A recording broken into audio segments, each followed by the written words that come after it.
Hello and good day. I'm Cumulus, and here is your energy update for January 4th through the 10th, 2021, where we'll talk about the upcoming astrology for this week and how to navigate those energies. We're starting the week off with a very empowering conjunction of Mercury and Pluto, which is news of change, news of transformation, where we could be getting the tools we need to make a big change or flip over some sort of energy somehow. Where the planets are asking us, now that we have been through the whole last year with all this Plutonian energy, we've come through it torn and tattered emotionally, many of us grief stricken. We've suffered many losses and breakdowns, and this whole stripping away process, which is what Pluto does. Pluto will oftentimes take away all of the non essentials. So you have just the core left, the core of your light, the core of what you need to do next. So the planets right now are asking us to, yes, be kind and compassionate to ourselves about these feelings, coming into this new year, but also sort of lean toward where this renewal is. Where is the flower growing amongst the rubble, of what was, in last year. I'm not even going to say the number anymore. It's old news. It's a distant memory. So I do assure you that astrologically things do look like they get brighter going into the rest of this year. But with any big transition, it doesn't really happen overnight, and when we vibe up on an individual level and a collective level, there's this raising of a vibration. And so the other vibrations that don't match that, that want to hang out in like a low, angry, bitter, or manipulative kind of mindset, which is like old school kind of Pluto, is like somebody else pulling the strings, a non-negotiable bully kind of vibration. Those energies just go away, right? And sometimes that can be a difficult process because it can be things we've attached to or that we thought we needed. Pluto can be a little bit of like a bondage in that case, where we have these like things we feel like we're chained to, but then those chains break free, and then there's sort of this like awkward feeling of like, okay, well, what do we do next kind of thing. So finding this glimmer of light in this renewal process, because Pluto has always intuitively appeared to me as a flower growing amongst the rubble of what was, to symbolize this breakdown, but also this renewal. Pluto's a planet of death and rebirth, metaphorically. So it's an intense energy to deal with. But Mercury, which is our thoughts and our plans, is working together with Pluto currently at the start of this week, asking us to recalibrate our perspective, asking us to take the keys to our life in some instance. Where can you empower yourself to reclaim a reclamation of your personal power, and how to use it then to make some sort of transformation. So it's like taking our bodies are out of last year, but our minds, Mercury's our mind. So it's asking us like, okay, let's process that, but then let's find the renewal contained in the chaos, right? So the headlines this week, we've got Mercury and Pluto this Monday, is most exact. So we're talking about this empowerment early this week. There can be some things you just don't have control over also with Pluto, but in this case, remember, they're a team. So use it as information. Use this information to make a change, empowering yourself to, again, control those controllables, right? So taking the keys to a project or your path, are good evolutionary perspectives of that. If anybody's noticing any type of control or manipulative kind of vibrations, or feeling like this stripping away process still happening, I promise that the energy does look like it continues to get lighter over the coming weeks and months going into 2021. And given that we're in the last week of the moon cycle, there could still be some people that are dealing with this sort of, erasing of what's not needed, that can be tough. But we have the bare necessities, right? There is like a song about that, by like a bear or something. So the bare necessities are all we need to do what's next. Okay. Um, so then Mars, our doer, our action motivator planet. Very, very exciting because Mars exited the shadow phase of the retrograde here on Sunday and is now in the first new energy that he's been in since like late July. Okay. So this is also the first sign change of Mars in over 6 months. And normally Mars only takes 6 weeks to get through a sign. Moving along, like let's do this, let's go get it kind of energy. So this is exciting for Mars. He doesn't really like it that much in Taurus because Taurus does move kind of slow. It's a very grounded, one foot in front of the other, slow and stable steps kind of energy. But that could be a very good thing because we are dealing with a lot. These transformations, these stripping away processes haven't just been in one area of life. We're all noticing these everywhere, microcosm, macrocosm kind of thing. So as Mars enters Taurus, we could notice the energy get a little more grounded, focusing on our securities, focusing on our comforts, doing what we need to get the money we need, doing what we need to get the comforts we need, that kind of thing. Focusing on the creature comforts and stability, making bigger meals, doing a little more slow and steady work progress, that's not so impulsive, that's not so aggressive, that kind of energy. Mars will be in Taurus until March 4th this year, so we'll have some time there. And then the end of the week, active energy happens Thursday through Saturday. So we're going to be kind of, the week will kind of do a teeter-totter here where we've got this sort of like heavy intensity where we're realigning our perspectives early this week and finding out where that renewal is. And then at the end of the week, we're going to do something about it. It looks like there's some meetings or some possible conversations going on that are geared more toward taking on some responsibility. We've got Saturn active for the weekend. So we'll talk about that when we look at the calendar here because there's sort of like a jumble of things going on in the same days, which when that happens, it just signifies like, okay, we're going through another portal kind of thing. So there is another portal here for Thursday through Saturday where things will continue to swirl around. Then after that on Sunday, we've got the dark moon energy begin, which is the very, very end of the moon cycle, which is not the time to start new things. It's more about the time of letting go, cleaning house, and sweeping away the remnants of whatever rubble pile might be left in your living room. So with that said, we can keep on the high vibration of where this light is. I don't think I explained this background image yet for this week, but that's what is meant by that is, yes, we've had a breakthrough. Yes, we've had a breakdown. We've had the last year go away. And so now it's like, where's this light? Where's this renewal happening? Let's keep on that channel so we don't get tempted to go back into those, games of the old school energy there. So looking at the calendar here, we can see here on Sunday that, yes, Mars exited the shadow phase in new energy now.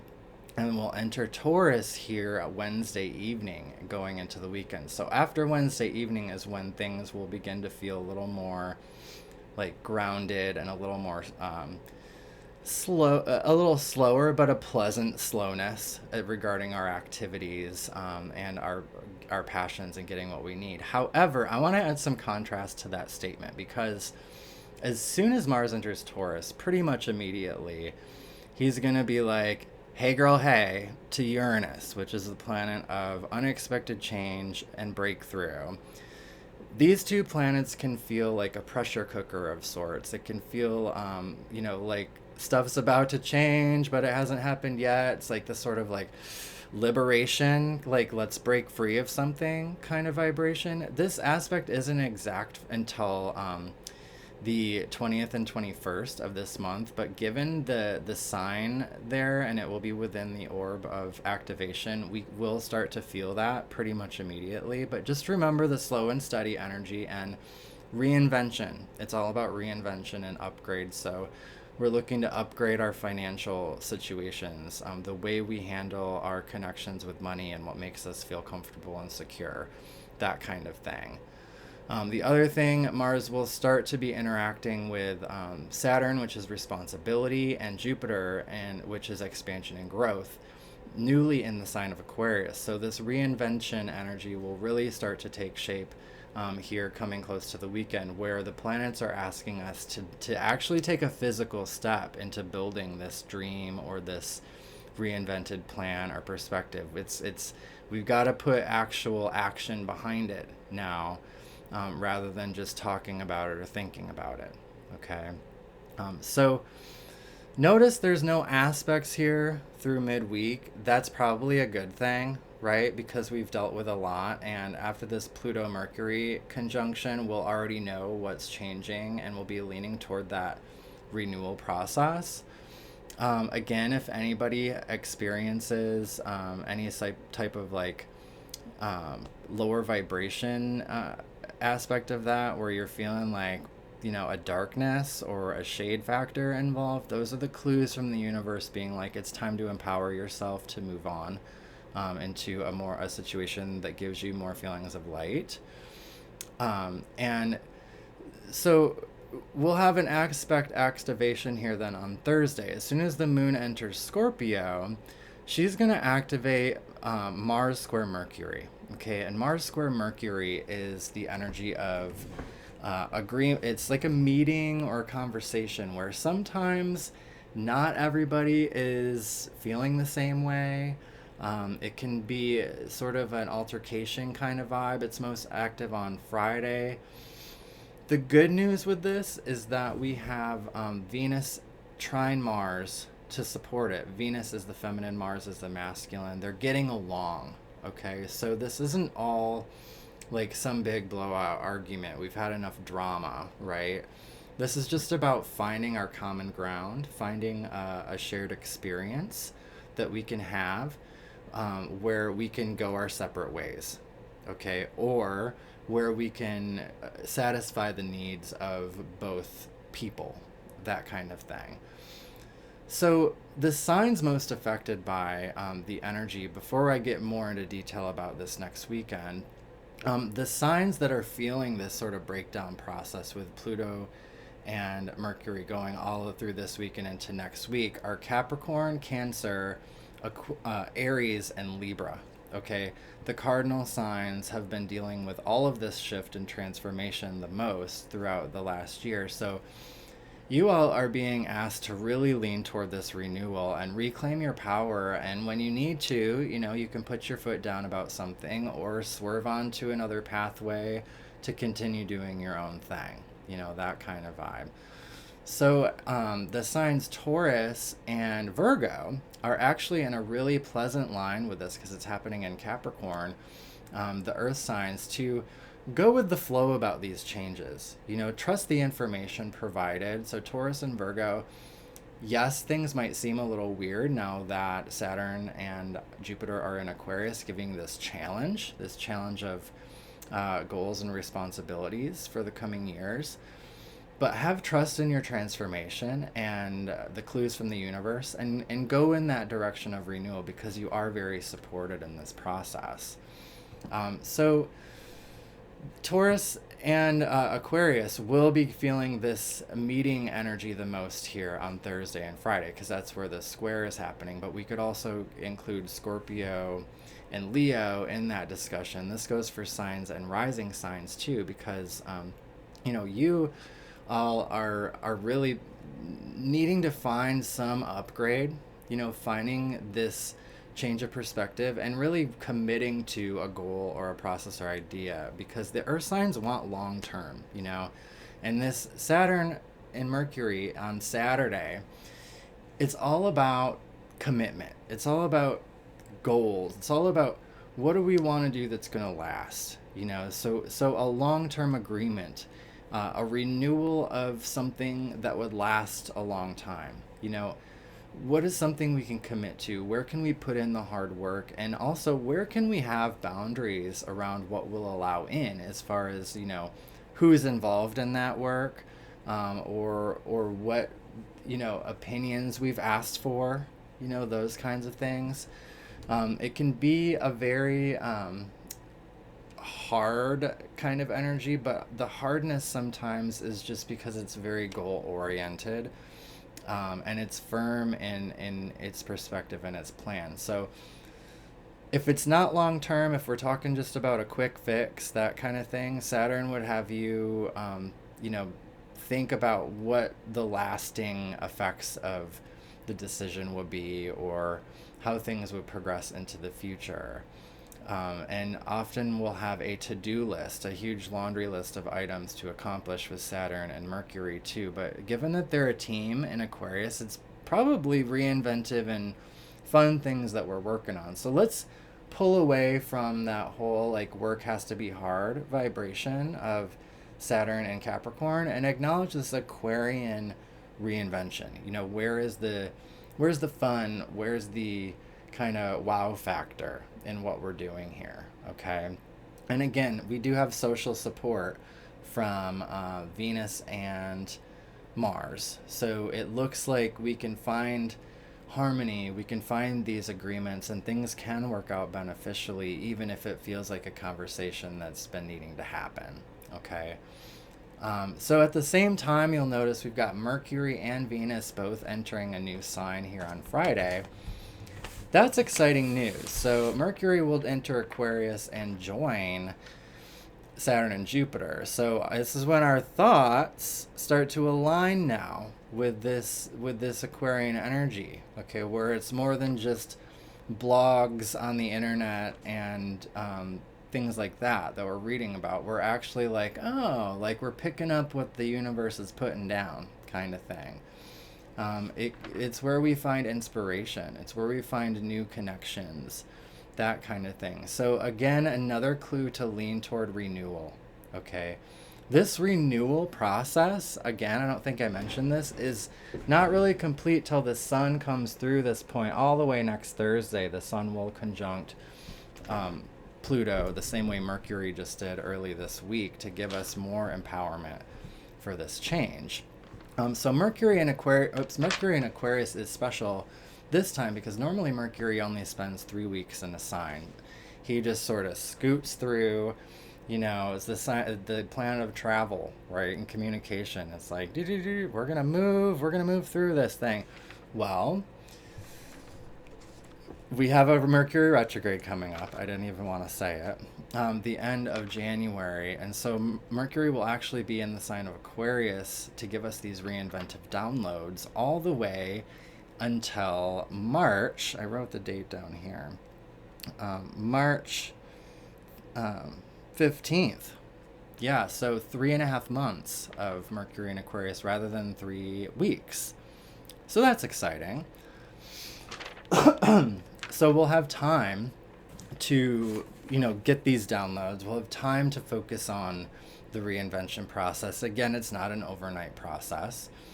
Venus moves into Capricorn on Friday as well. So 2 sign changes in the same day, right after Mars makes a sign change. So there's our triple sign change for this week, and things will feel different here by the time we get to Saturday because of that. But Venus will be in Capricorn until February 1st. So she is focusing on work. She's focusing on her goals. She's having those boundaries around those goals and those plans. She's thinking serious. Venus in Capricorn is like, let's make something out of this love that we have. Let's take these good vibrations and actually build a structure out of it. Let's take this next step forward. And if Mars, the masculine energies want to be a crybaby or want to throw a little fit, when we have this discussion here, this energy is here on Thursday, Friday with these conversations, it's okay. Venus is like, well, we already know what we're doing. So we're aligning with our light and our love and building our reinvented perspective and our plan. But I have trust that many of the signs will see this appear as a fortunate kind of conversation where we can get what we want out of the situation. A lot of that is credited toward this really kind of like exciting down here on the corner energy that we'll have that won't be exact until Monday, but we'll be feeling it this weekend.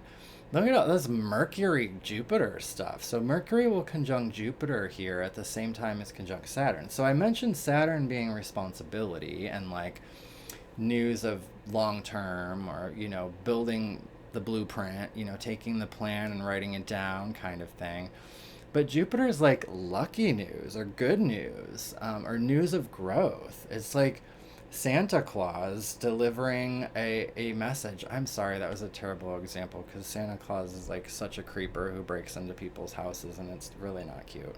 But this gift giver, let's say, a benevolent Jupiter energy, is all about what are we giving, what are we receiving, and also in a sextile to Chiron at the same time, which is our healer. Holy crap. So let's talk about Chiron for a minute, because the full moon last week that a lot of people had very emotional times with, especially Cancer and Capricorn, was squaring Chiron, bringing up these very hard healing processes. Same for Aries and Libra, too, I should add that. Well, now we have a support of Chiron with Jupiter and Mercury, so growth around healing. Perspectives that change around healing, that maybe we've healed some of this stuff. I mean, with Chiron, are we always in a state of perpetual woundedness? Or do we reach a point where we can finally move on? Where we can finally be like, actually, the thing I was worried about didn't happen. Or this conversation I expected this person to blow up at me on, that never happened. That feels like a relief, right? So the vibrations I'm getting about this Chiron energy with Jupiter is a relief. So yes, long term, yes, responsible, but what would relief and renewal feel like? Okay. So I know we'll talk about this in the next video, but we do have Venus squaring Chiron that day. Okay, so healing around relationships. Like, if it's time to break up, just break up. Okay, it's the dark moon. It's time to be done with things anyway. And I don't want to sound callous when I say that, but it's like, how many times does the same thing have to happen? Venus trine Uranus is saying she's aligning with a higher purpose. She's aligning with an upgrade. She's aligning with a bridge of fireworks into some new and exciting social circles or connections here. So having more trust that this healing process is all around an upgrade, okay? So I feel like we pretty much covered the week here. I know there's a lot going on. I'm just scanning it. I did not mention the sun sextiling Neptune here for Friday. That is an angle that supports our imagination. It supports our dreams. It supports our intuition to intuitively go in this empowered direction that we feel is right. In hard angles, this can be like illusions or deception and things like that. We had enough of that last week and the week before. This is more about aligning our soul or our light with this energy of imagination and dreams and inspiration. So it seems like once we get some of that, the old like conversations like fully out of the way, that we'll have a lot more inspiration start to flow in about what we want to do long term, not only for work, but other kinds of goals that we have in our life. So we'll talk next week about the new moon in Capricorn, which will pretty much reset everything that went haywire in the last year. I still can't say the number. So that new moon is occurring conjunct Pluto. So this is the real renewal, is that new moon. So just keeping in mind that our thoughts are kind of coming first this week, our perspectives and plans, we're seeing things, we're getting information, we're making decisions, okay? Where then this new moon next week will really open the door for this physical renewal process to happen. Okay. So I'm sending love to all of you, especially the signs Cancer, Capricorn, Aries, and Libra, who have really been through the ringer through all of this energy. You can do it. Keep up the good work. It's like total coming to a close, coming to a renewal kind of energy. Have the faith, have the trust. And earth signs, Taurus, Virgo, also Scorpio and Pisces, water signs, you know, you're supported in this whole thing too. You know, you're supported. I mean, all signs are supported, but you're positively linked in with this energy going into next weekend. And then just remember, we'll have the dark moon also in our next update already occurring. So we'll already be in this process of protection and letting go of the old cycles and that kind of thing, which will mostly relate to this huge healing process this weekend. It feels like, again, a relief and a renewal. Okay. All right. Well, happy last week of the moon, and until next time, it's been fun. And if you like these updates, you can help support them. I've got a virtual tip jar on Venmo and Cash App, and you can order personal readings at my website. And if you want to support me monthly doing these, you can visit my Patreon at patreon.com/astrology with Cumulus, and there is some fun bonuses that you get for doing that as well. So I'm sending lots of love to you, star signs, and I will talk to you next week. Bye-bye.